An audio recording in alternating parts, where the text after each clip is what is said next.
Be a baller.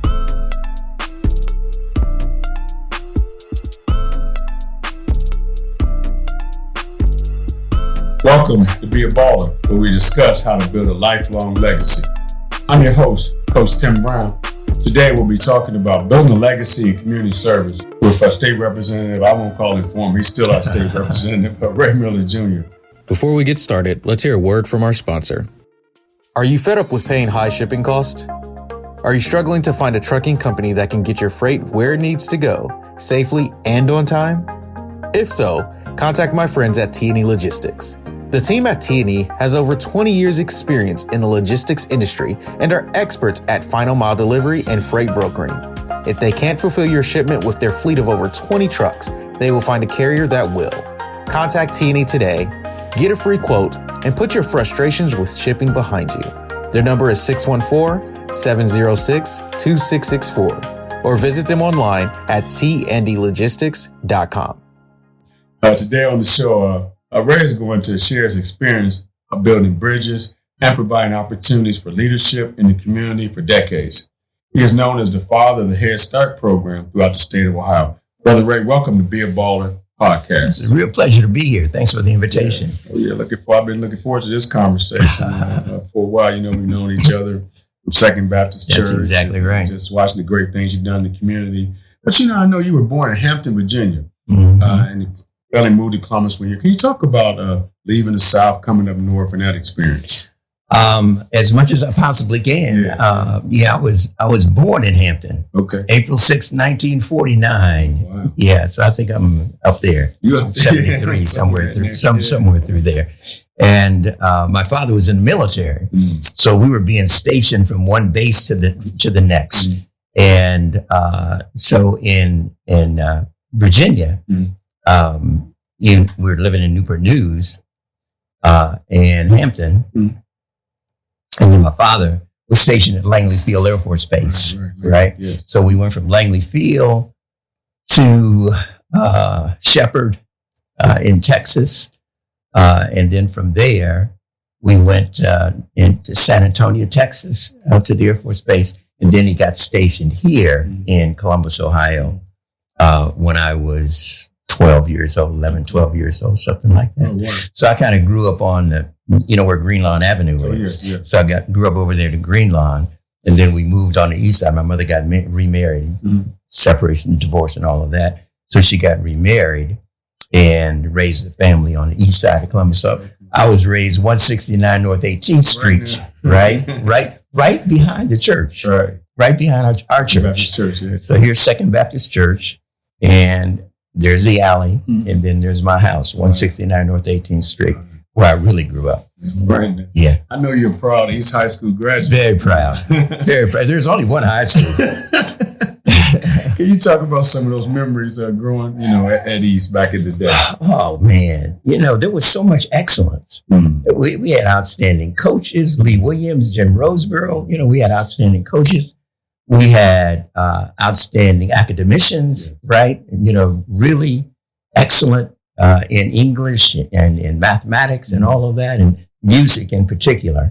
So I was a musician and a percussionist. Yeah. And we had some of the finest percussionists anywhere in the United States of America. I mean, these brothers could play, right?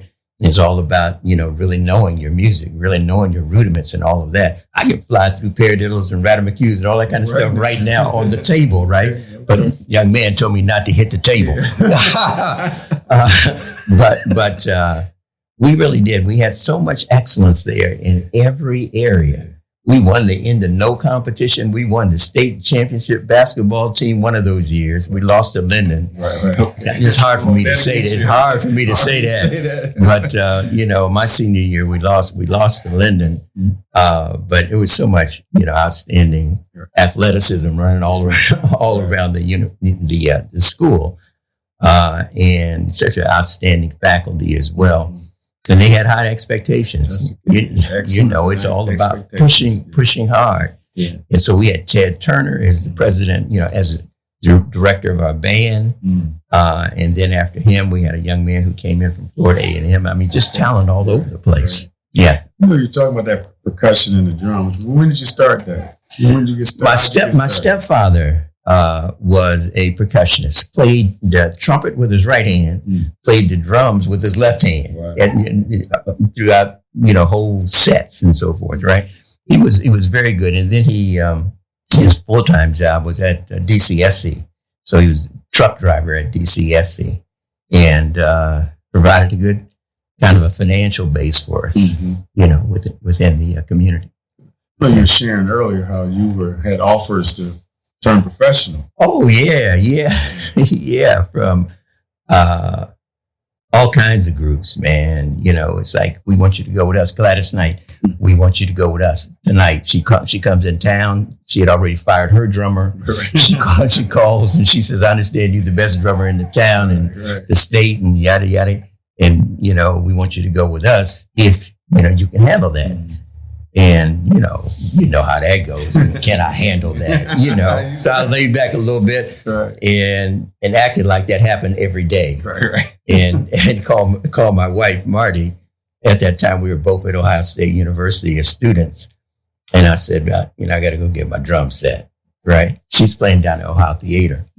And most of the things that she did, I had already, I knew well because I played with the Four Mints. Okay. And the Four Mints did a lot of her stuff. Right. So, man, I rocked the house down. I rocked the house, man. So when I got there and set up and so forth, I was, justifiably relaxed and calm. Right. And she jumped on Friendship Train. She said, let's do Friendship Train. I said, here we go. Here we go. Oh, man, she looked over at me. She said, oh, Lord. So in the end, she said, we want you to go with us. I said, I'm a senior student at Ohio State University. My track is politics and political science. And I said, I love music and playing the drums and all of that. I've had a few offers, but I know what I want to do. So what I want to do is politics and government service and that kind of thing. Good. You've done that well. Speaking of that, I know you're a strong man of faith. Yes. How does your faith walk help you in that whole, in the political area? Helped tremendously in every area of my life. When when we first came here, and I was living over, where I grew up, 169 North 18th Street. My younger brother, we had lots of, I would say, opportunity. But my younger brother, who was a natural musician, he was really outstanding. He gets hung up with the wrong group of guys, got hooked on crack cocaine, didn't pay his bill, got shot to death, right? So I'm already going to Second Baptist by myself because my family went over to Ebenezer. Wherever we lived, whatever the city was or the state was, my mother found Ebenezer because she was born in Hampton, right? And so Ebenezer Baptist Church was our home church there. And so when we went to Texas, she found Ebenezer at Wichita Falls, right? In San Antonio, she found Ebenezer. When we moved here, she found Reverend L.C. Brown over on Ohio Avenue, Ebenezer Baptist Church, right? But, my younger brother got hooked up the wrong way. And that's why you see so much of my legislative agenda when I was in was alcohol and drug addiction. I created the Department of Alcohol and Drug Addiction Services. I created the Ohio Commission on Minority Health. I did the whole reform of the Mental Health Act in the state of Ohio in 1988.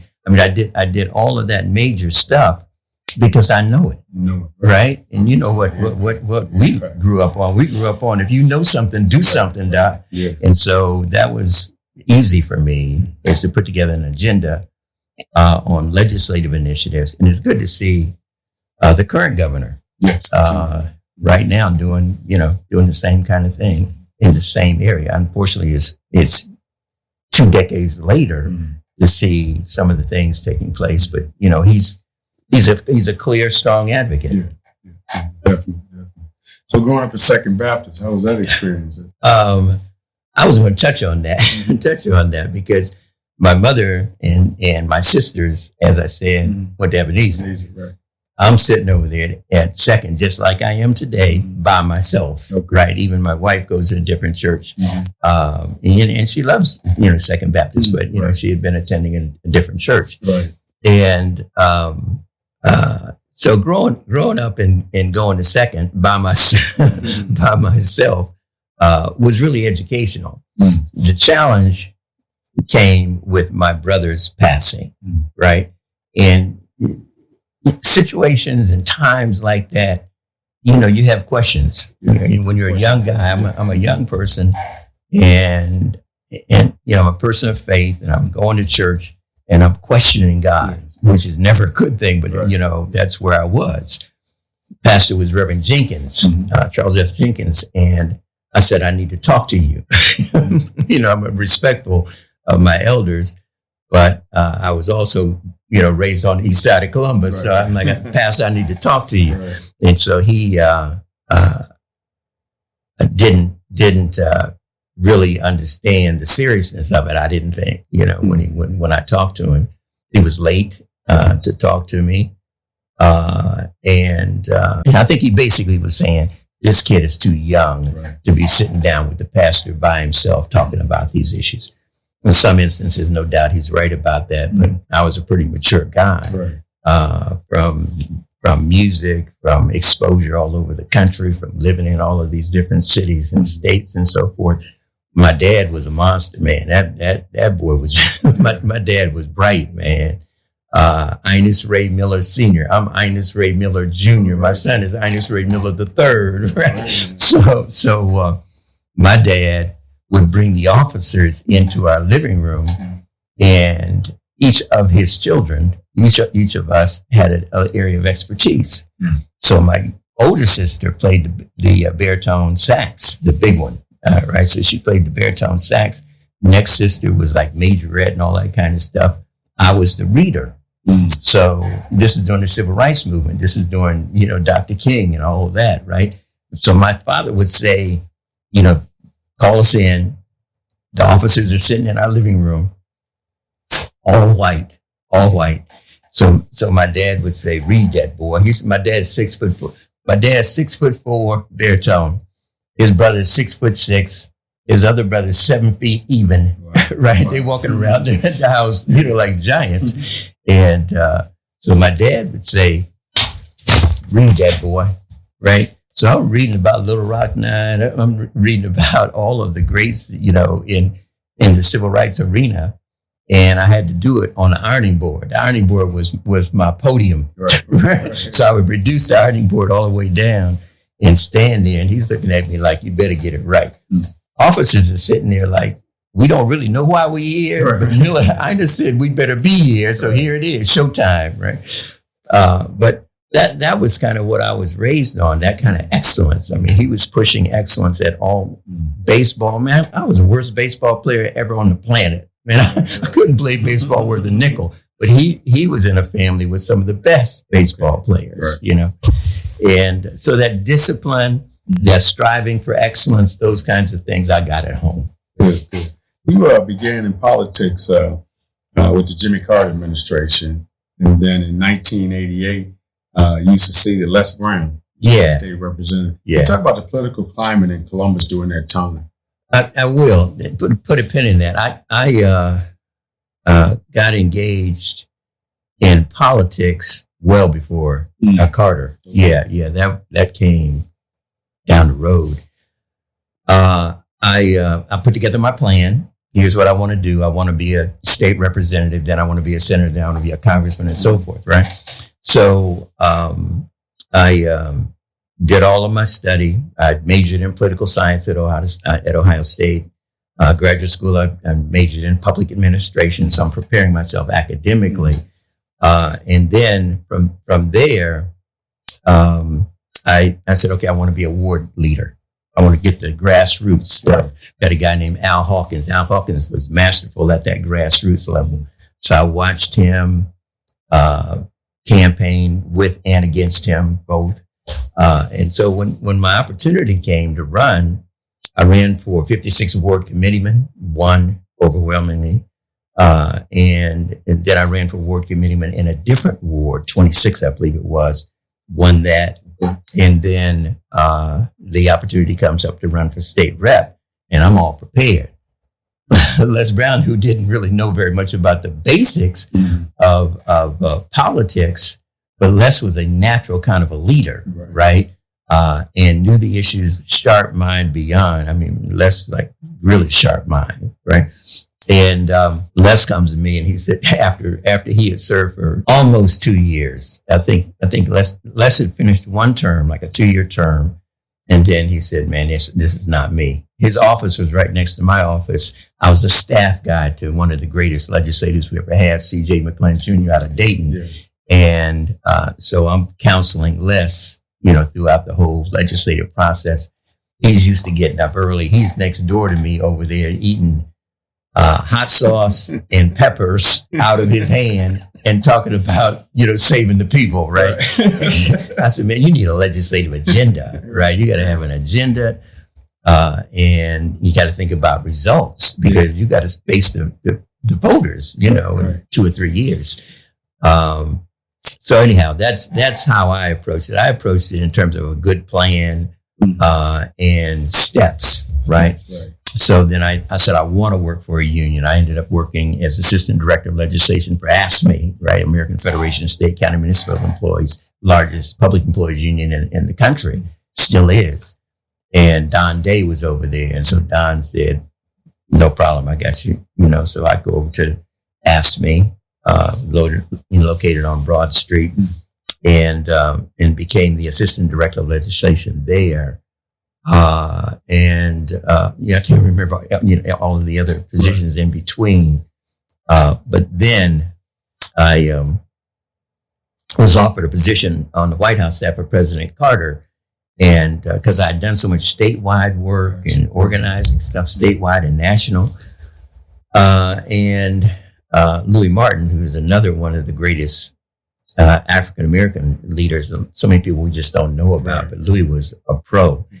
And he wanted me on his staff there in the White House. And so I said, nope, not going to do it. Right. I got my plan. and my mentor, C.J. McClellan Jr. from Dayton, got to my wife and said, this boy crazy. He needs to really look at all of the options here. And they pulled me aside for dinner. And CJ made a lot of sense. CJ said, man, not that many people get the opportunity to serve on the White House staff. And you got to do it. So we did it and then came back.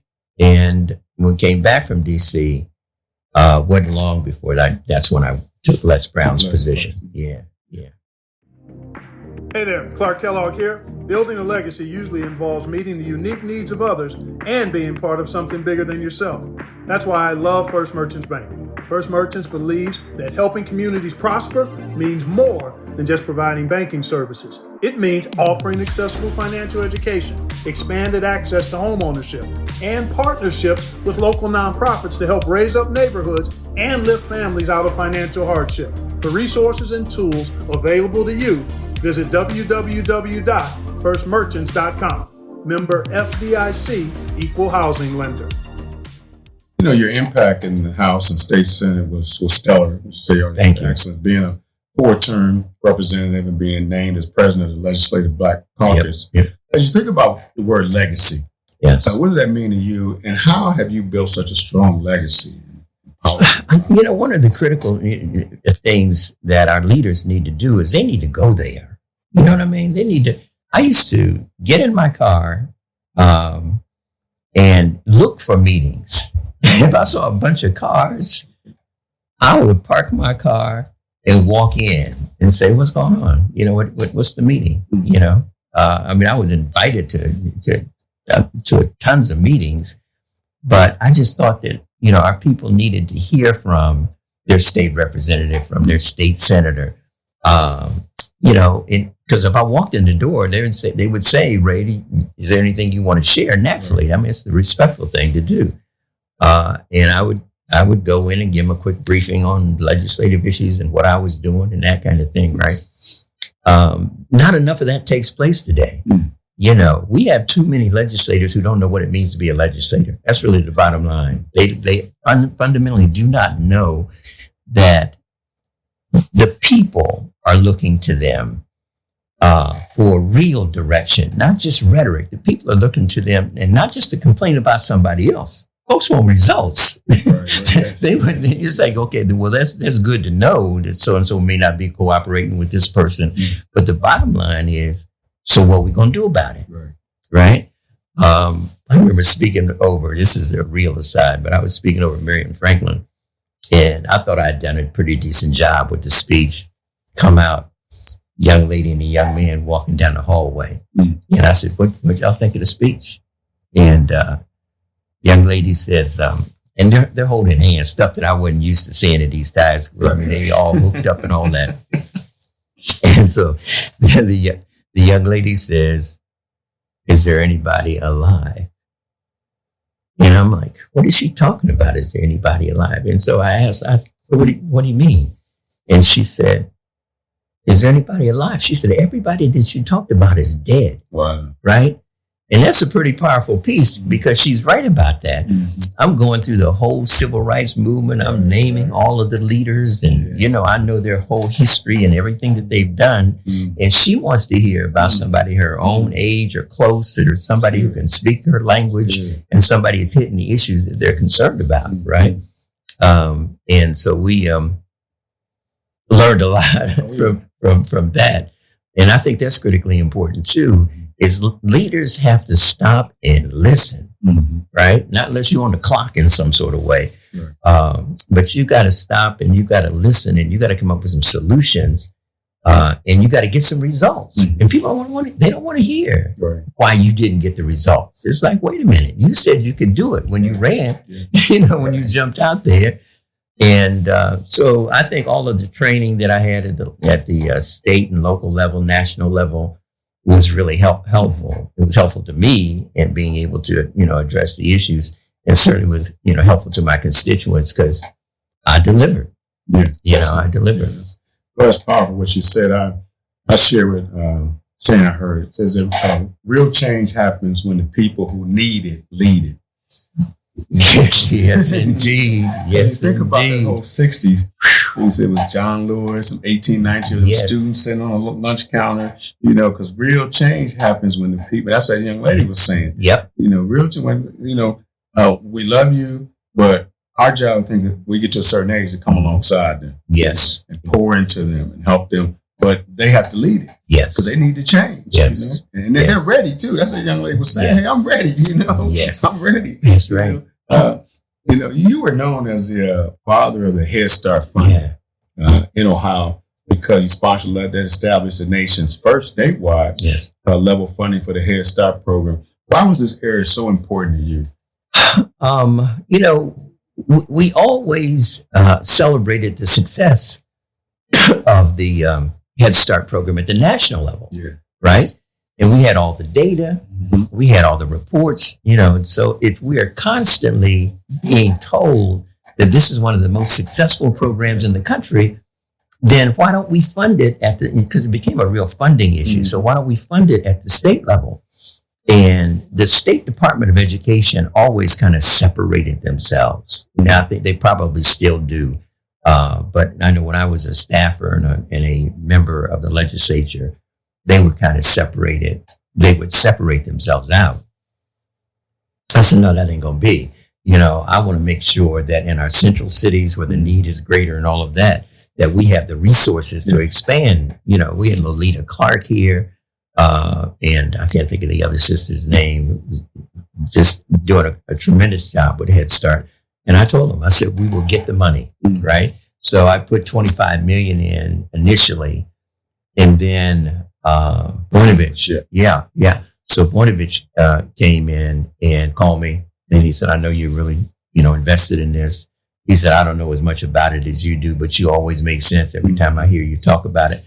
And he said, I want you to know that I want to work with you on it. Okay. So we went from $25 million to $196 million in one budget, right? So we introduced the $25 million. We did that for the 2 terms. And the next budget cycle was $196 million. Me and Voinovich got it done. That's what we need more of. Yeah. That's the bottom line, man. There's a whole bunch of challenges, as you well know, that we have today. And we got to come up with solutions. I mean, it's not enough to be able to say this person died over here. This person was beat to death. This person, it's terrible. And we got to do everything that we can in that area too, gun control and so forth. But you can't just stop and have, good rhetoric about it. Good speeches about it. Speeches ain't going to get it out. Another part of your legacy is, I know you've been big on preparing that next generation. Yes. You talked about teaching them how to lead of African American. You have an African American Leadership Academy. Yes. Can you talk about that initiative and why that was so important to your heart to get that started? And it continues. I've looked through the list of some names. I think everybody in leadership in Columbus was part of that at one time. Yep. And they keep coming. Yes. They keep coming. Yes. Bright, yes. Well qualified, hardworking, results oriented. Yes. People. It was so important to me because I'm looking at the growth in African American leadership in Columbus, and I'm talking about the individual body. Yes. Where people are in leadership positions. And I'm not seeing the kind of result that I think we can accomplish, if we all work together. Yeah. And so we had we structured it in terms of 20 students in each one of the classes. I brought in my friends and people like yourself who've had a lot of experience and care and love our people, and not afraid to step up and say, this can work, this is a waste of time, kind of thing, right? And you know how that goes. Because if you say this is a waste of time, then somebody wants to challenge. Well, if you think you know better, do better. Same thing. So I said, well, we'll build our own leadership program. I'll bring in the people that I have a great deal of respect from for in leadership positions. People within corporations, half of them, I'd help them to get the job in the first place, right?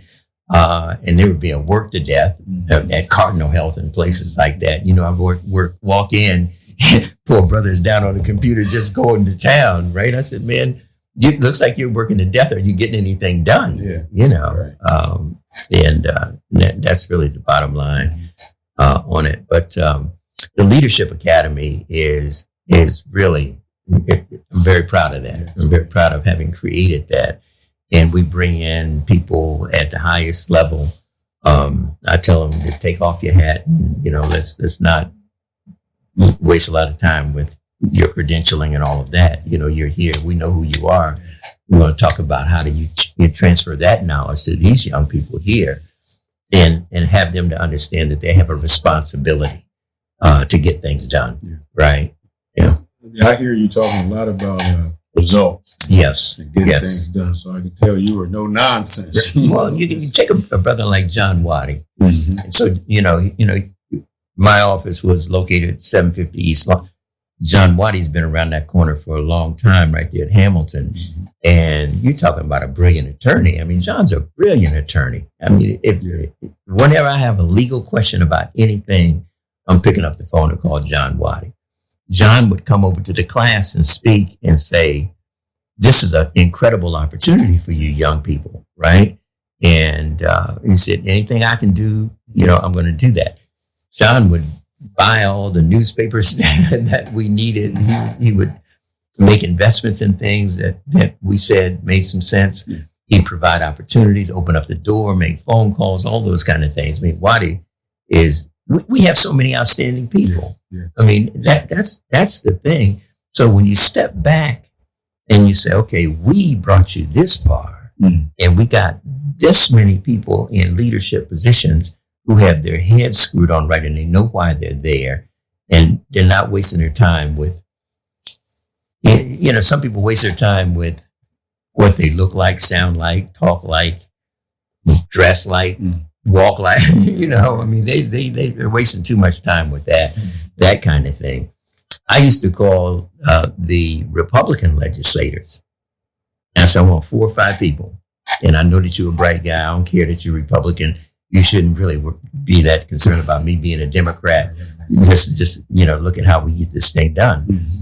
So rather than go to lunch with the lobbyists, rather than go to dinner and all of that kind of stuff, we find a space, just a space in the building, not in our offices, maybe out on the house floor, and take another hour just to talk through those issues.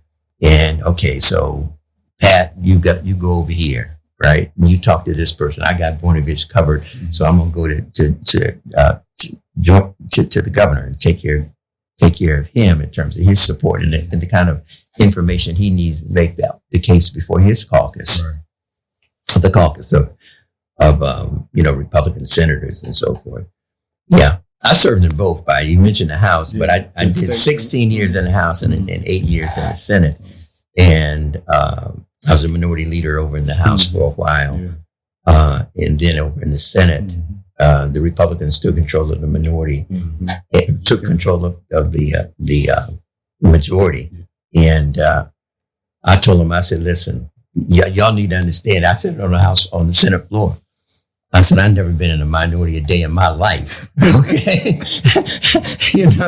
So if you're looking for somebody with a minority mindset, I am not him. Yeah. Not him. As we kind of turn the corner, it's been a great interview. I'm looking at your magazine, your journal. Yeah. Can you talk a little bit about this? I see you expanded to both Columbus and Dayton. Right. I've always loved to read, and I also loved to debate. And again, my dad, my biological dad, was the one who did the teaching. And so, as I mentioned earlier, I'm reading Ebony, I'm reading Look, I'm reading Life magazine. I'm just tall. Yeah. I'm 5 years old. Right. and so we got hooked on good quality journalism, good quality publications and so forth when I was a young guy. I mean, a young child almost. And when I see a guy as brilliant as Hakeem and his brother who is here, Hassan, I mean, the first thing I think of is, man, your parents did a very, very good job, right?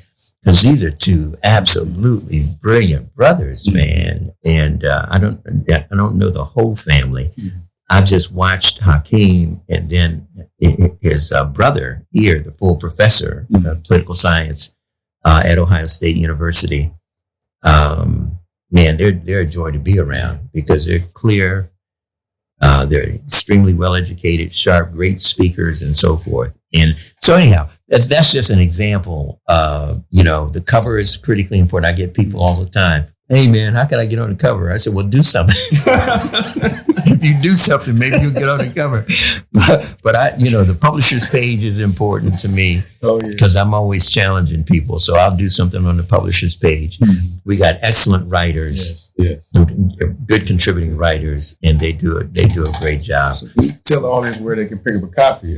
Oh man, the probably the easiest place is right there at 750 East Lawn. Right there at 750. Just go in there. Equitas Health is occupying a lot of stuff in there now.